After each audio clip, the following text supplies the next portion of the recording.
Bon, il y a un petit peu d'actualité plus ou moins fraîche en ce qui concerne deux jeux de la licence The Crew 1 et The Crew 2, et dans cette vidéo, je vais tout simplement vous parler de ces actualités. Bienvenue donc à vous dans cette nouvelle vidéo actualité sur The Crew. On va commencer direct par parler de ce qui concerne The Crew 2. On a eu en effet il y a quelques jours une petite news qui annonçait que, ça y est, c'est officiel, le suivi et les mises à jour de The Crew 2 c'est fini. Ça vient directement des développeurs et qu'est-ce que ça veut dire? Ça veut dire que tout simplement il ne faut plus s'attendre à avoir des nouveaux contenus ajoutés sur The Crew 2. C'était logique que ça arrive un jour, le jeu est quand même sorti depuis 5 ans maintenant, sorti mi-2018, et en 5 ans il y a eu déjà des tas de choses qui ont été ajoutées sur le jeu. On a eu des centaines de nouvelles voitures, des nouvelles catégories de courses, des améliorations et extensions de la map, amélioration des graphismes, amélioration de la physique. Bref, le jeu a été complètement transformé, et maintenant qu'ils ont sorti The Crew 3, aussi appelé The Crew Motorfest, il est logique que Ivory Tower et Ubisoft ne se concentrent maintenant plus que sur The Crew Motorfest pour améliorer le jeu et trouver évidemment un nouveau public. Alors évidemment, dans un premier temps, ça peut sembler être uniquement une mauvaise nouvelle. C'est vrai que The Crew 2 avait encore une communauté assez active, même si The Crew Motorfest est sorti depuis 6 mois, il y avait encore beaucoup de joueurs qui jouaient à The Crew 2, qui faisaient toutes les semaines les summits, qui faisaient du JCJ, et qui étaient très contents de profiter des nouvelles mises à jour qui sont sorties encore pendant 6 mois après la sortie de The Crew Motorfest. Il y a aussi pas mal de gens qui sont restés sur The Crew 2 parce que pas forcément la possibilité d'acheter The Crew Motorfest. C'est vrai que mettre 80 ou 100 balles dans un nouveau jeu par les temps qui courent, c'est pas facile pour tout le monde. D'ailleurs pour info, si jamais vous voulez vous acheter Motorfest et que vous voulez payer un petit peu moins cher qu'ailleurs, vous pouvez le trouver via mon lien Instant Gaming sous cette vidéo, moins cher, et ça soutient ma chaîne par la même occasion. Vous pouvez aussi évidemment l'acheter sur le store Ubisoft en utilisant le code Equinox. C'est pareil, là vous aurez une petite réduc et ça soutient la chaîne par la même occasion. Donc au premier abord, c'est plutôt une mauvaise nouvelle pour les joueurs qui sont restés sur The Crew 2 et qui ne sont pas passés sur Motorfest.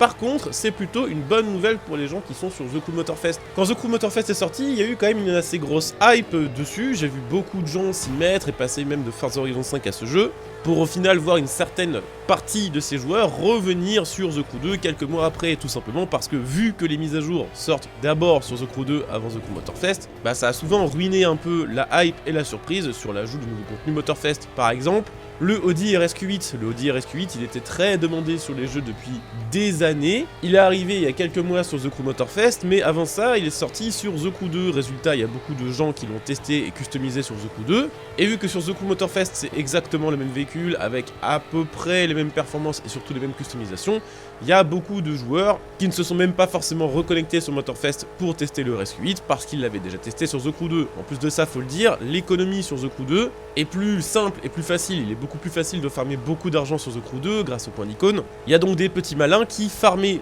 The Crew 2 pour acheter des voitures sur The Crew 2 et ensuite les importer sur The Crew Motorfest via le système d'import de voitures. Donc pour moi, et vous pouvez me donner évidemment votre avis là-dessus, mais pour moi le fait que Ivory Tower arrête de faire des mises à jour sur The Crew 2 va mettre plus en lumière les nouvelles mises à jour ajoutées sur The Crew Motorfest et va permettre de garder une certaine hype et une certaine surprise lors de l'ajout de nouvelles voitures sur The Crew Motorfest. Alors là j'ai pris l'exemple du RSQ8, mais en vérité il y a plein d'autres exemples. Il y a eu par exemple les Gordon Murray T50, il y a également la Renault 5 et la 205 de rallye qui vont arriver sur The Crew Motorfest, qui ont d'abord été ajoutées sur The Crew 2. Des exemples comme ça, il y en a plein, et personnellement c'est vrai que j'ai toujours trouvé ça ultra bizarre que Ivory Tower continue à faire des mises à jour aussi grosses sur The Crew 2 alors que Motorfest venait de sortir. Pour moi ça a été un peu à double tranchant, parce que oui, effectivement, ça permettait de garder plus de joueurs sur The Crew 2, mais ça a empêché aussi un petit peu, entre guillemets, ces mêmes joueurs-là de passer sur The Crew Motorfest. Donc vous l'aurez compris, les mises à jour sur The Crew 2 c'est fini, mais par contre, vous pouvez encore accéder au jeu, vous pouvez encore participer aux nouveaux summits, s'il y en a, vous pouvez encore vous connecter pour jouer en multijoueur, pour jouer en solo, pour continuer d'acheter des voitures, pour continuer de les customiser, pour continuer à visiter la map,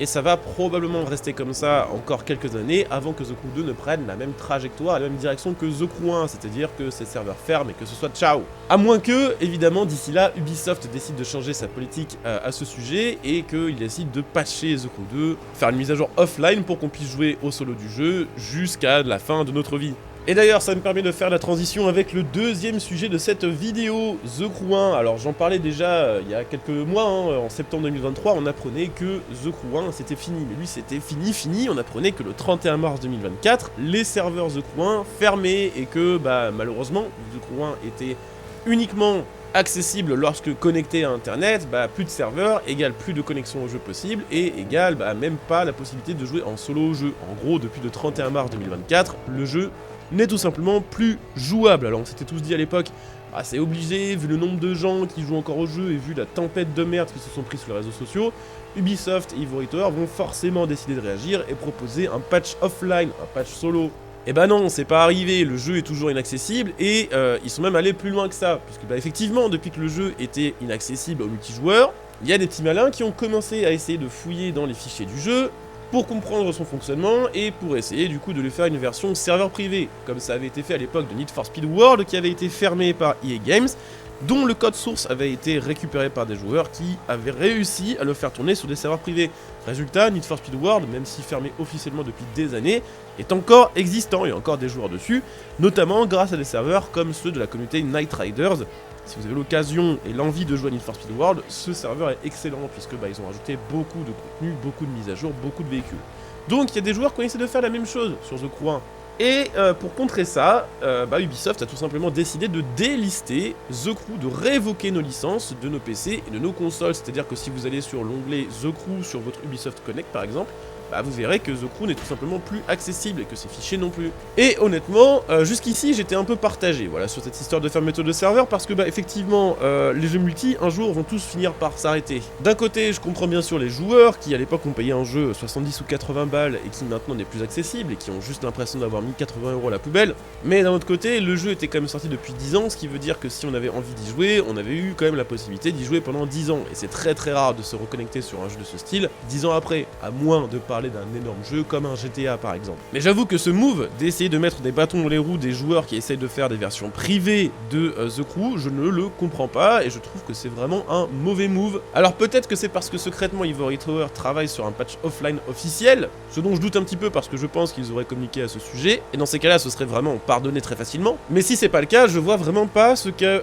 Ubisoft a gagné avec un move comme ça, parce que bah, dans tous les cas le jeu n'était plus achetable officiellement depuis des mois. Ils ont donc rien à gagner à empêcher les joueurs d'essayer de faire des serveurs privés. Et ils ont donc rien à perdre non plus à laisser les joueurs se démerder eux-mêmes pour faire vivre le jeu, parce que ça ne coûterait absolument aucune ressource à Ubisoft. Et en plus de ça, ça permettrait, entre guillemets, de continuer à faire vivre le jeu. The Crew 1 qui était quand même un excellent jeu, et c'est effectivement assez triste de voir un jeu de ce calibre disparaître, et ne pas pouvoir partager, on va dire, la hype d'un jeu comme celui-ci avec les prochaines générations, comme on a pu le faire à notre époque avec Underground 2 ou Need for Speed Most Wanted. Donc c'est un move très bizarre, évidemment vous pouvez me dire ce que vous en pensez là aussi dans les commentaires, mais je pense qu'il y a littéralement personne au monde qui dira que c'était un bon move. Après bon, il y a peut-être une autre raison au fait que ce jeu soit délisté et les licences révoquées, il y a peut-être